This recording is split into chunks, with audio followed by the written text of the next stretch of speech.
Здравствуйте, мои дорогие! Сегодняшний таро-прогноз мы делаем для представителей знака Девы. И расклад, который вы сейчас увидите, это расклад на следующую неделю. Это неделя с 20 по 26 июля. Давайте посмотрим, что же вас ожидает перед тем, как начать наш еженедельный разбор, расклад. Я напомню, что вы можете подписаться на мой YouTube-канал. Также можете оставить лайк или сообщение под этим видео.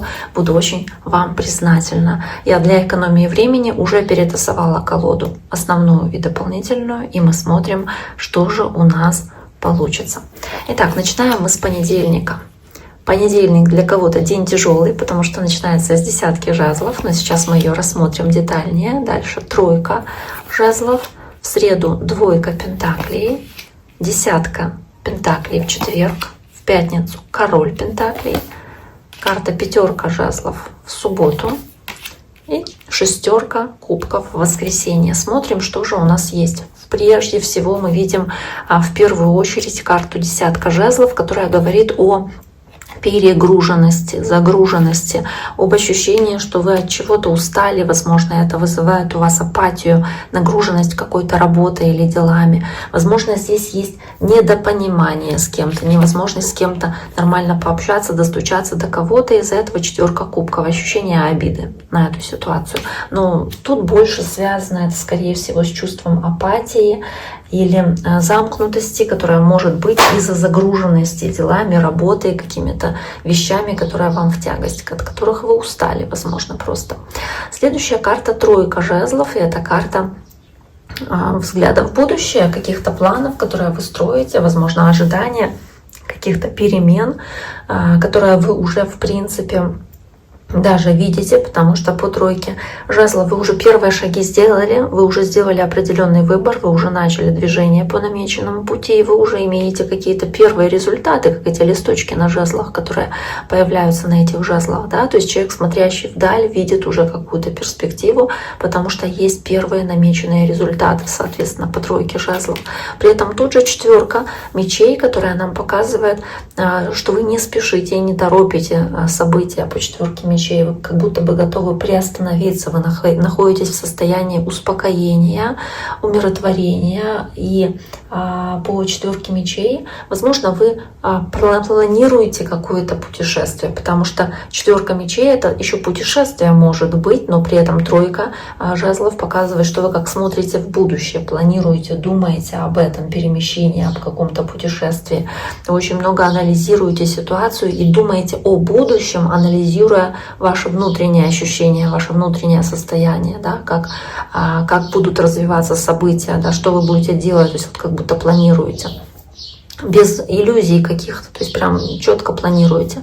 Дальше идет двойка пентаклей, карта в определенной степени хаоса и большого количества событий, где вам приходится быть таким умелым жонглером, чтобы все успевать, чтобы ничего не упустить из виду, потому что двойка пентаклей предполагает каких-то несколько возможностей, которые нужно успеть сделать. Да? Двойка — это два варианта, и вы можете выбирать между какими-то вариантами, вы можете расставлять приоритетность в этих вариантах, что сначала сделать, что потом. Но в любом случае вы ловко с этими всеми возможностями справляетесь, и вы здесь опять-таки может быть связано с какой-то поездкой или думаете о какой-то поездке, может быть какие-то мелкие перемещения по городу осуществляете, соответственно, решая какие-то вопросы по этой двойке пентаклей. Снова я говорю про поездку, здесь женщина с чемоданами, девушка такая с чемоданами, возможно, вы собрались в путь или думаете о поездке какой-то, или выбираете билеты, куда поехать, да, но при этом по двойке пентаклей, которая является таким вот жонглером и попытки не упасть, устоять, удержаться, и десятки жезлов, которая показывает загруженность чем-то,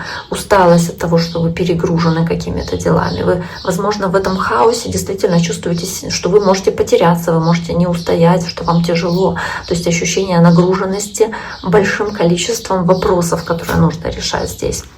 Но вы стараетесь поступать мудро, выбирать мудро, приоритеты расставлять мудро, чтобы опять-таки вытянуть то, что вы себе задумали, до конца. То есть не сдаться, не опустить руки. Карта десятка пентаклей, которая следом идет, соответственно, с королем пентаклей, показывает вашу нацеленность на долгосрочную перспективу, на финансовую составляющую, которая для вас важна. Возможно, вы здесь решаете какие-то вопросы, связанные с деньгами, с финансами. Возможно, здесь речь о том, что вы получаете какие-то деньги, может быть, зарплату, да, и, собственно, это как результат вашей работы, результат ваших трудов по десятке пентаклей. Она здесь и называется карта богатства. Но также это ощущение ценности вашей семьи, тех людей, которые вокруг вас находятся. Здесь же императрица, материнство, какие-то важные вещи, касающиеся, там, не знаю, зачатия ребенка, фертильности, да, для вас. То есть для кого-то богатство — это там возможность зачать ребенка, новый член семьи, или рождение ребенка, или вот что-то связанное с материнством. Это тоже богатство, это достаток в семье, да, родственники, близкие. По императрице также, может быть, какие-то здесь посиделки с родственниками, с близкими, когда вы с ними встречаетесь, чувствуете вот это единение с родовым началом, да, по императрице. Может быть, какие-то важные вопросы, касающиеся этой императрицы, там, вашей мамы, к примеру, опять-таки, по императрице, или вашей жены. Ну, карта хорошая. Следующая карта короля пентаклей. Карта тоже материальная, финансовая, кстати, вам соответствующая. И другим знаком, земным, это девы, тельцы, козероги. По императрице, кстати, здесь может быть какое-то развитие в делах, рост хороший в делах и прибыль, которую вы получаете. И с королем пентаклей, который является тоже таким хорошим бизнесменом, человеком, который умеет управлять деньгами. Здесь может быть действительно ситуация, где вы решаете какие-то финансовые дела или финансовые вопросы, но учитывая, что вы земной знак, и здесь вы можете от чего-то, как будто бы вы в ипостаси короля пентаклей, уходить от чего-то по восьмерке кубков и идти к чему-то действительно, ну, хорошему, светлому, позитивному, но при этом вам нужно что-то оставить позади. Может быть, правда, куда-то уехать, переехать, поэтому вы собирали здесь вещи. И по восьмерке чаш вы понимаете, что впереди вас ждет нечто хорошее и светлое. Ну и решение оставить что-то позади, может быть, или уехать откуда-то из дорогих мест, любимых, где вы находитесь, может быть, где вы гостите, там в кругу семьи. Но вам это, может быть, делать не совсем легко, не совсем комфортно, вам не совсем хочется, собственно, да, отпускать близких, уезжать куда-то, переезжать, может быть, от них. Но вы это делаете, понимаете, что так будет лучше. И, собственно, это такой ход жизни, течение жизни, что вот вы, возможно, были в гостях и уезжаете, да, и наступило время уехать. Дальше идет карта пятерка жезлов, карта каких-то сложностей, конфликтов, может быть, неприятностей, которые здесь происходят, может быть, конфликты за денег, или по четверке пентаклей какая-то внутренняя ситуация конфликта, где вы на чем-то скупитесь, не хотите на что-то тратить деньги, и это вызывает у вас внутренний конфликт снова таки. Может быть, какие-то конфликты из-за четверка пентаклей, из-за того, как выйти из ситуации меньшими потерями. То есть вы думаете, как в этой проблеме выйти меньшими потерями, меньшими расходами. И карта шестерка кубков, карта семьи, карта уюта, карта дома, может быть, возвращение куда-то, где вы чувствуете себя комфортно, как дома, соответственно, да, может быть, возвращение домой.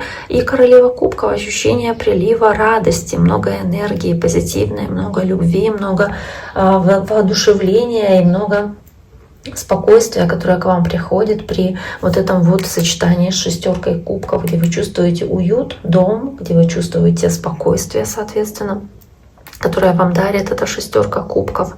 Возможно, в общении с водным знаком, то есть раки, рыбы или скорпионы. Возможно, просто здесь много любви, много теплоты, много заботы к себе и к окружающим. Вы получаете в свой адрес тоже много заботы, много такой позитивной энергии, любви и радости. Карта хорошая. Итак, на этом, девы, я сегодняшний таро-прогноз на следующую неделю для вашего знака зодиака завершаю. Желаю вам всем всего самого наилучшего. Можете написать ваш комментарий, если вам видео нравится, если оно резонирует с тем, что происходит в вашей жизни. Также не забудьте поделиться этим видео с кем-то, кто, возможно, по этой неделе соответствует опять-таки таким событиям. Ну и подписаться, если вы еще не подписаны. На этом с вами прощаюсь. До скорого.